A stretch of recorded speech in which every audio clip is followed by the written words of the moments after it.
Well, welcome back to another episode of Big Time Success Stories with Small Town People. This show is dedicated to hearing from successful people all over the Illinois-Missouri region about really how they got to where they are.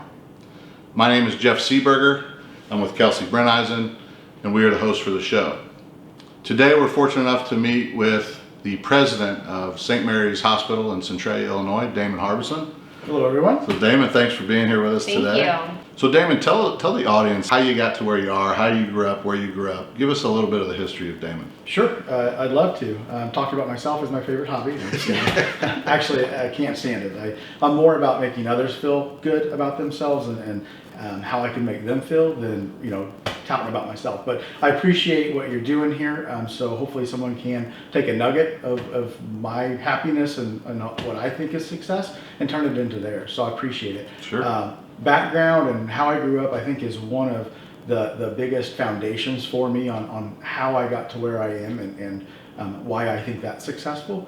And I think growing up in a small town and not having everything, a silver spoon or anything like that. And I think my parents are successful. My dad started out in a factory after trade school and worked his way all the way up to a plant operation director. And my mom has just got a heart of gold. She would give anything to anyone that needed it.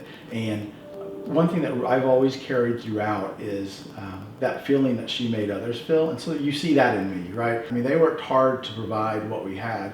And so it always gave me a good foundation of what to teach my future family. Everyone's heard the saying, it's not what you say, it's how you make people feel. Mm-hmm. And when you walk away or when, it's 5 years down the road and someone says, well, I miss Damon or whatever, right? And it's because he made me feel that way that time. Made me smile during a very tough day. Yeah. Well, I know for sure, even as recent as walking up here today, that the way you make people feel is pretty special. Rhonda was just sharing with me that people from Cardinal Glennon in your old days still call and wonder if they can have you back. So, you've touched people in ways across, your career that probably you don't hear enough about, but other people talk about it, and that's pretty cool. Well, But thanks. you worked over in Cardinal Glennon, which, for those of you that don't know, that's St. Louis. So what made you decide to move back to good old small town Centralia? Sure. I tell you, it's right here, my heart. So we were in, so of course I went through high school here. I did Kaskaskia Associates in Applied Science for the radiologic program. Then I moved over to St. Louis and went to Washington University School of Medicine's Allied Health program from radiation therapy. And then during that I was getting my master's degree. And I connected with St. Louis University Hospital and really put my roots there and was growing up through there, and then came over to SSM. And I did numerous positions and really quick. It was almost like a promotion, or I'll call an opportunity every year. Mm-hmm. So exciting, like just jump out of bed. What are we doing today? What's those challenges? And that's the kind of energy I like to bring to the day. Like my coffee mug says, best day ever. And that's the only kind of days that I have. Because each day is an interview, each day is a challenge, each day is something that you can gain from it. So working at SLU Hospital, and then I went over to SSM to do St. Clair, St. Mary's, and Clayton, and Cardinal Glennon, and stayed with Cardinal Glennon for like 7 years after that. So, so the question really is, but you just needed that background, is how do you get back here? So it's all in the same system, SSM Health, and I've been just so fortunate to have been with them 11 years. Their mission is my mission. It's not something that's just written on a wall or back of a business card. We live it every day in every decision we make. So when the opportunity popped up to come back to the hometown and give back, I was like, yeah, let's do that. So how does a young man growing up in Irvington walk through life and then figure out what he wants to do, which is be a president of a major hospital system? I've always wanted to think several steps ahead from where I am currently. And that's good and bad. So the good part about it is you're always like, what's next? Okay, I'm president of a hospital. What am I going to do next? Help the community. What's those 6 steps ahead of me? The problem with it, the con with it, is that you sometimes go into never being satisfied, right? Okay, I got the associate's degree, then I got the bachelor's degree, then I got the master's degree. my goodness, I'm kind of like, oh gosh, should I put the brakes on or go to a doctorate degree? Same thing with the career. I got this promotion, got that promotion, we got that opportunity, we did that project. But you never, it's hard to get off that train. And the older you're getting, the more I can appreciate smelling the roses. Mm-hmm. So like right there, that family right there, I want to spend time with them, right? And I want to spend good time with them. So it's hard to shift your mind a different way to say, breathe. Or you can still work 110%, but on the weekends you're going to do this. Or you're going to make a date night for you and your wife on Thursday. Or you're going to play with your kids. Or you're going to surprise them at a baseball practice. Yeah. So I think that kind of helps level set me, but that can definitely be a con of kind of what my mindset was. And I think I've had that mindset, number one, being a goofball, but number two, that type A since grade school. Room was always clean, always making lists, I'm sure there's a diagnosis out there somewhere for me. Probably someone in this building could help you. Yeah, probably so. So Damon, what is something that drives you every day? The people, hands down the people. The people that we work for, which is the patients, the people in the front line that actually deliver the care and the experience, the people in the buildings that have nothing to do with healthcare, because we're all part of that team. And making sure that everyone knows how important they are, and we couldn't do any of it without their missing puzzle piece. So what would you say is a habit that every successful person has? I think the first one being that looking 6 steps ahead, no matter what you're doing. Mm-hmm. We also talked about it kind of driving you crazy as well, and never smelling the roses. But I think if you can be mindful of where you're at in that process, that you can do both. Also, another thing is keeping your opportunities open, right? I'm not talking about career changes or changing your spouse out or churches or whatever. I'm talking about just keeping your opportunities open, which I did throughout my career. And there's a new physician, there's a new project.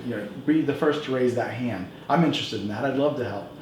Whatever. I know someone from that office. Let me be a liaison between the two.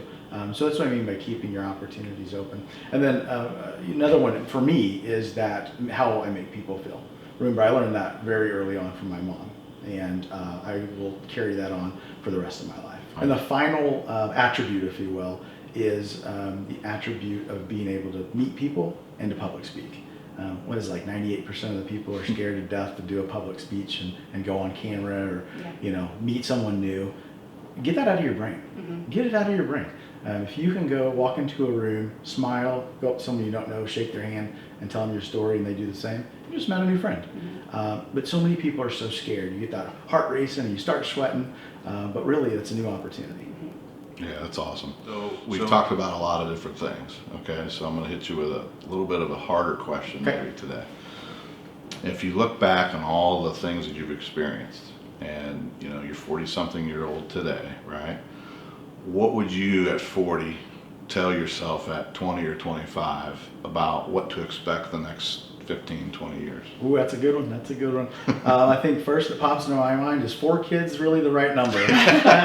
No, I'm joking. That they're all so unique, and I love them so much, and life wouldn't be as exciting. And I have a saint for a wife that makes that all happen. So no, I love them. But seriously, just not taking yourself so darn serious. And you've heard the phrase, don't sweat the small stuff. Well, don't. Yeah. The more you worry, it's really bad for your health, first of all, and also is noise in your brain. So you're not able to concentrate on something else like professional development or opening your own business or going back to school, because you're so worried about 90% of the stuff that doesn't even happen, not even close to happening. And a lot of people just dwell on those things.